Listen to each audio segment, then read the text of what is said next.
What's up, everyone? JD here. I hope you're doing well today. Got a unique review to do, so let's get into it.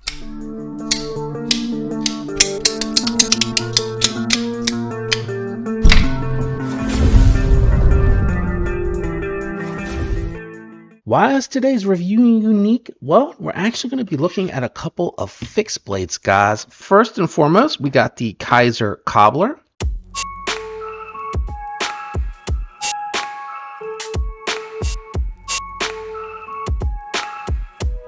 That's right, I've learned the name since the unboxing.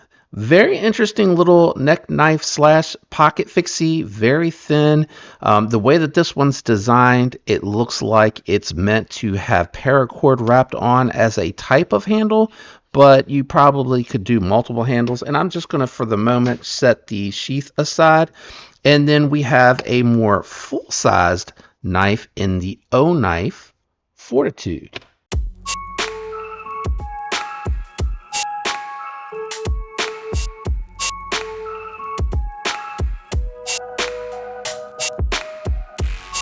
All right, guys, what we're going to do today is we're going to do some size comparisons and then just kind of jump into my thoughts and impressions. Fixed blades are a little bit tricky for the size comparisons because a lot of my viewers really are just watching for the folders.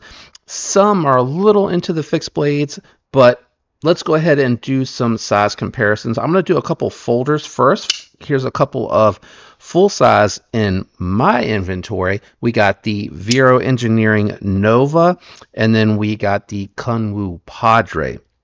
So you can see the Cobbler's a little guy, and you can see that the Fortitude is definitely what I would consider like a full-size bushcrafter. Let me go ahead and get these out of the way. I got one more I can do for you guys. All right, so on the top, I thought I would do a smaller EDC, and that is going to be the nice guy from Kizer. And then on the bottom, what I still would consider a EDC-able fixed blade, and that is going to be the Asher Knives little buddy on the bottom. No profile comparisons, but we'll do some weight. Let me grab the scale. Got the scale here ready to go. We're going to start with the Fortitude, so without the sheath. Coming in at an even 5 ounces. Wow, pretty cool. Nice job there, Oknife. And then with the sheath, 6.5. So adding an ounce and a half with the taco sheath. Not bad at all. Let's check out the Cobbler next. All right, we got the Cobbler here. Let's check this one out. Should be pretty lightweight.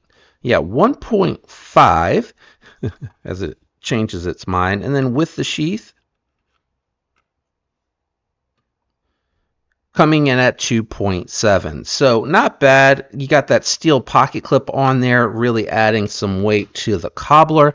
I did do a little bit of cutting with each of these. Let's jump into the full review and we'll talk about that cutting. All right, guys, I'm going to actually just go ahead and start with the Cobbler first. So the Cobbler to me is like a fixie neck knife. You can keep it very slender. You're going to be able to make whatever you want as far as scales for this one, or you can just run it as a little piece of metal, something just to, do some light duty cutting, getting to some packages, maybe do some light food prep on your camping table if you're overlanding. It's got an excellent pinch grip here. The geometry on it was very slicey, but when I started with the cutting, I did notice, and it could be again because it's part of the pass around, that this one here was definitely being very funky going through the material. It was a little jagged cutting through some of it, but comfortable to say the least, for sure. I just think it would benefit from maybe some wrapped paracord or something like that on there. Now moving through the cardboard, thin geometry, it's sliced very well, no issues whatsoever. And I decided afterwards to go ahead and give this thing a little hone and strop. And it started to come really, really smooth, as you see here in the video. But what I decided to do after that little snip is I decided to do a little bit more honing on it. And by doing that, I was able to get it to be very slicey again. So it'll be nice and slicey when it gets to the next reviewer. I also found the marking on here. I couldn't find it in the unboxing, but it is D2 steel. And you know what's really cool about all this? You're getting this little neck knife style EDC, for lack of a better carry. You're getting the sheath, which can be, in my opinion, neck knifed and or a pocket clip, as you saw with the sheath on there. You're getting all of this for $35 as of the recording of this video, checking on the Kizer website. So taking all that into consideration for what you're getting, D2 steel, very manageable, it's strapped up very nicely and very thin geometry, something that you can just, customize, carry it a multitude of ways. Even if you wanted to just use the sheath and pocket clip, just maybe to put it in a backpack, keep it in the car, use it for camping, etc. This is going to work really well, and at that price point, it's a really good value. So I do like that a lot. For me personally, I get it. $35 is a big jump to $70, but I would pick up the smalt. I think the smalt would be more my speed. Because it already has the scales, good size, comes with the same style sheath. I do wish that the smalt came with this pocket clip. That would be sweet. I really like this a lot. Works really well. My only complaint with this one at this price point, well, not even at this price point, just in general, the sheath is a little mushy going in and out. It's not very clicky. I mean, I understand because of the blade shape, it might make it a little weird. There's no play. There it goes. So what's going on with this one? Let me see if I can figure it out. So coming out, doesn't pop out, doesn't pop in. You heard it? There it goes. Maybe it's the angle. Let me try changing my angle up and trying to go nose up. There is a little bit of movement. And maybe it's just because it's been in and out of the sheath a lot in the pass around. That could be what it is. Could be the blade shape. I'm not really sure. But the sheath is a little underwhelming on this one. But it does get the job done. And it definitely feels like it's holding it in there well enough to where you can't easily pull it out. Like, you got to have a good grip on here for it to come out. So it's not coming out easy. It's just, and maybe it's the sheath itself that's riding on that blade's edge that's causing it to kind of, it's just not going in there very well. That might be what's causing the problem with the edge. But I'm going to go ahead and move on over to the Fortitude here and talk about this one. This is definitely the bushcrafter camping knife of the group. If you're carrying a big fixed blade like this on the daily, you definitely are working in a career path that allows for something like that, or that would actually require you to have something this robust.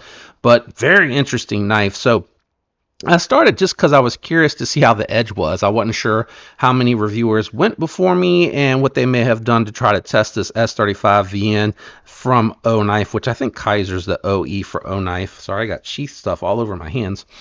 And then after I did a little bit of slicing with it, I did my typical cardboard cutting, and it was surprisingly slicey for being such a big knife. I mean, it gets down to a pretty thin edge considering how big this is. Is it cobbler thin? No.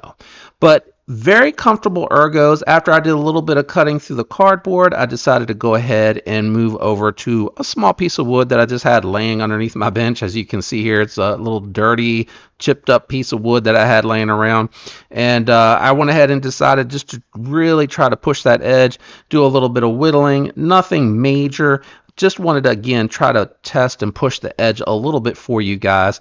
And as you can see, I went right back to the catalog paper, and it was still really slicey, guys. It had bite, it was moving through the paper, and it just really impressed me. So if you guys are looking for a fixie,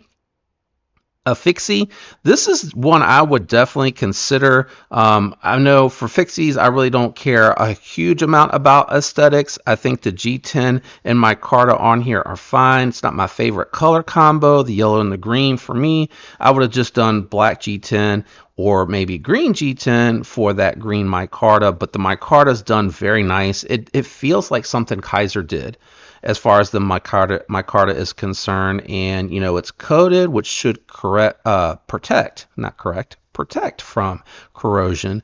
And there's not a lot here to say. You're getting this leather sheath. I don't know if it's a high quality taco leather sheath, but the quality of the build and how it's put together seems really nice. Unfortunately, I don't get to spend a lot of time with these, but it does have the option for scalped or belt carry for hanging, easy access for it for your bush crafting, or if you don't like for it to be resting against your hip, you do have that option for the scalp carry, or appendix carry. I guess you could do appendix and pull it out, or you could scalp carry it, and then you would just have to reach around behind yourself and pull that out.